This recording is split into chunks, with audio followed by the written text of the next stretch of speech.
Hyderabad Chiranjeevi charitable ట్రస్ట్లో రక్తదాతలు megastar Chiranjeevi సత్కరించారు. వారితో కాసేపు ముచ్చటించారు.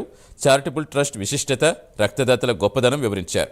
తన మిత్రులు, అభిమానుల సంకల్పంతోటే ఈ రక్తదాన కార్యక్రమం నిరంతరంగా సాగుతోందని చిరంజీవి అన్నారు.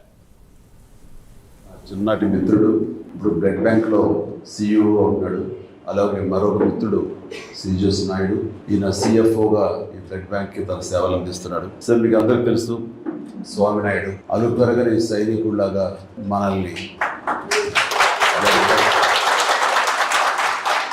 తన జీవితాన్ని అంకితం చేసి ఇట్లా కొనసాగిస్తాడు. అది నాకు ఎనలేని స్ట్రెంగ్త్. వీళ్ళందరూ నాకు వెన్నుదన్నుగా ఉండి ఈ కార్యక్రమం, ఈ బ్లడ్ బ్యాంక్, ఇతర సేవా కార్యక్రమాలు ఏది తలపెట్టినా సరే సజావుగా ముందుకు సాగడానికి మీరందరూ కూడా నేను సైతం అన్నట్లుగా మీరందరూ ముందుకు రావటం. కాబట్టి ఇది ఈ రోజున ఒక నిరంతర జీవనదిలాగా ఈ సేవా కార్యక్రమం సాగిపోతూ రేపొద్దున మనం ఎక్కడున్నా, ఎలా ఉన్నా, ఏమైనా ఈ సేవా కార్యక్రమం మాత్రం ఆగదు. ఇది నిరంతరం ముందుకు సాగిపోతుంది. దాని ప్రకారం ప్రారంభం నా రక్తం పంచిన, రక్తం ఇచ్చిన నా తమ్ముళ్ళు, నా సోదరిమణులు, వీళ్ళందరి యొక్క సహకారంతో ఇది కొనసాగుతుంటుంది.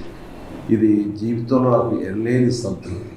దానికి కానీ ప్రతి ఒక్కరికి నా హృదయపూర్వక ధన్యవాదాలు ఎప్పుడూ తెలియజేసుకుంటూనే ఉంటాను.